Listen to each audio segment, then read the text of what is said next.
Imitation is the sincerest form of flattery. Okay, welcome. Welcome, everyone, to the Unheard Script. Great to be here. Ever get that feeling your smart toaster is, like, secretly judging your kitchen decor? Or maybe moonlighting as an artist? Yeah, maybe not the toaster, but Right.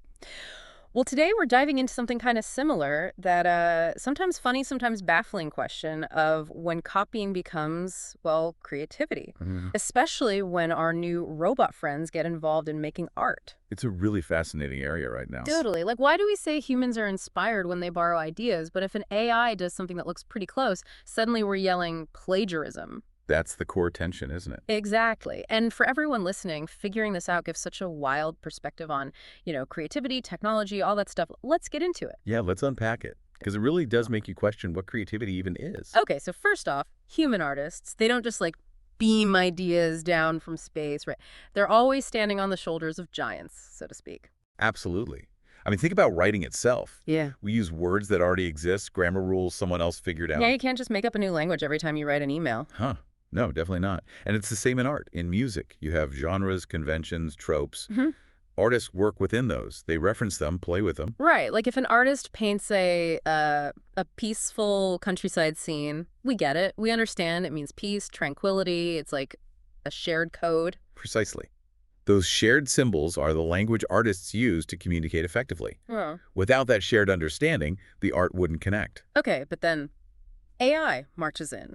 And it's different. The way it creates is something about random noise and pattern matching. Yeah, that's a good way to put it. Yeah. Imagine just like TV static on a screen, pure random noise. Okay. The AI, having seen millions, maybe billions of images during training, starts adjusting that static, pixel by tiny pixel, Adjusting it how, though? to make it look more like the patterns it learned from all that data it saw. It's trying to match the patterns associated with, say, the word cat, if you ask for a cat. Think of it like maybe someone trying to build a sandcastle, but they've only seen pictures of sandcastles, and they're trying to arrange the grains to match those pictures. Huh. So less eureka and more meticulous comparison. In a sense, yes.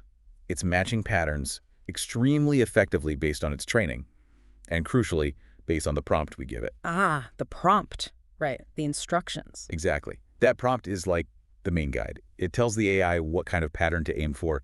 It conditions the output. So the person writing the prompt is sort of the initial spark. You could say that. They set the direction. Beyond fulfilling that prompt by matching patterns, the AI itself doesn't really have its own intention, doesn't want to express something personal. No, inner drive. Not in the way we understand it. Its goal is just to match the patterns related to the prompt based on its data. There's no inherent why behind its choices beyond the data in the prompt. Okay. This is where it gets really interesting. Because with humans, we kind of trust them, right? We trust they're not just ripping someone off because we assume they have their own reasons for creating something. That's a huge part of it. Yeah. We operate on the assumption of intent. We believe there's a selective process. Selective. How do you mean? Well, think about making a collage. An artist doesn't just randomly glue down scraps. They select specific images, specific textures, colors. Right, things that fit their idea, their vision. Exactly. They're curating, choosing elements that align with what they want to express. They draw inspiration, but they weave it into their own narrative. They're not just, echoing. Precisely. Now, contrast that with, say, a basic language model. If you ask it for its favorite movie, Oh, yeah. it might tell you Casablanca or something, right? But it hasn't seen Casablanca. It hasn't felt anything watching it. It's just repeating opinions it found frequently associated with favorite movie in its training text. So it's just spitting out the statistically popular answer. Pretty much. It doesn't have a genuine preference. That's actually why they have to put artificial controls on more advanced chatbots to stop them from just making up beliefs or pretending they have feelings they don't possess. Huh. So they're programmed not to fake it too much. In a way, yes. Yeah. Because otherwise they just mimic having opinions. It reminds me of that analogy of like a younger cousin trying to be cool by copying everything their older siblings do. That's a great analogy. But even that cousin has a goal, right? Yeah. They want to be seen as cool. They want to fit in. The AI, it doesn't even have that basic drive. That's the crucial difference at the moment. The cousin has motivation, even if it's just imitation for social gain. The AI, as it stands, lacks that intrinsic motivation. It just processes the input. Okay, so this connects to trust. And maybe desire. Like, we trust people more when we think they genuinely want a good outcome. Absolutely. Think about an AI surgeon. It's a common example. Right? We'd probably feel a lot more comfortable if we believed the AI genuinely desired a successful operation, that it cared about the outcome. Rather than just thinking it's, executing lines of code perfectly. Exactly. That perception of intention, of desire, is deeply linked to our trust. We trust humans because we believe they have stakes, motivations. And we trust them to adapt, right? Like when something unexpected happens. That's another key point. Humans make what you might call momentary intentional adjustments.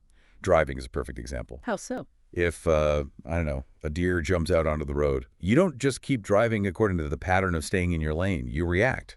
You slow down, you assess, you adjust based on the new situation and your desire to, well, not hit the deer. Yeah, you don't just blindly follow the GPS into a lake. Hopefully not. Now, there's a type of AI learning called reinforcement learning, or RL. This is where the AI learns through trial and error, getting rewards for good outcomes and punishments for bad ones. Okay, so it could learn to want the reward, like a desire. Potentially, yes. It could develop behaviors that seem goal-oriented because they lead to rewards. However, RL can be, let's say, unreliable or unpredictable in really complex open-ended situations. So it's not quite there yet for everything. Not robustly for complex, nuanced tasks like art or driving in chaotic environments. That's why often systems still rely heavily on just imitating observed human behavior. That's called behavioral cloning. Basically, watch what the human does and copy it. So artistic AI right now, it's mostly doing the copying thing, behavioral cloning. Largely, yes. It's not really engaging in directed trial and error based on its own internal values or goals to create art. It's primarily acting as a very sophisticated tool, a conduit, for the human prompter's goals. Okay. Wow. So let's nail this down. What's the absolute core difference? Inspiration versus AI replication. I think it boils down to intention. Human inspiration uses existing stuff, styles, symbols, techniques, as a kind of language. To say something new. Exactly. To communicate the creator's own intention, their unique perspective, their message. Plagiarism, on the other hand, copies the language and the original intention because the copier lacks their own driving purpose for that specific creation. So if I borrow a style, but use it to express my feelings about, say, climate change, that's inspiration. Generally, yes. Because your goal is different from the original artist's goal. And artists themselves are often okay with being referenced or borrowed from if they see the borrower has their own distinct aims. They see new purpose behind it. Right. But with a lot of AI-generated stuff, there's a disconnect. The person writing the prompt might not even know the specific artworks the AI is pulling patterns from. Yeah, they just typed sad robot in the rain. Exactly. And the AI isn't making a conscious, selective choice based on an artistic vision. Yeah. It's executing a pattern-matching task based on the prompt. That whole human element, the creative act of selection based on personal intent, it gets lost. It's not really in the user who doesn't know the sources, and it's not in the AI, which has no intent. That's the heart of the distinction, as things stand now. Okay, that actually makes a lot of sense. So the big takeaway really is that magic ingredient seems to be independent intention, motivation, a selective creative process driven by something internal. That sums it up very well. It's the why behind the what's. All right, so for everyone listening, here's something to chew on. Given that AI right now doesn't seem to have its own desires, its own reasons, does that force us to change how we even define creativity? And what on earth might happen if someday AI does start developing its own reasons for making things? That is definitely the million-dollar question for the future.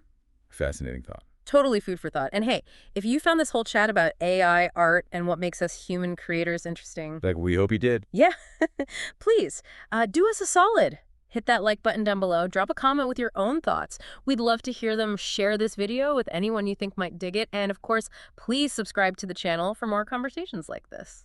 Thanks for tuning in to The Unheard Script. Thanks, everyone.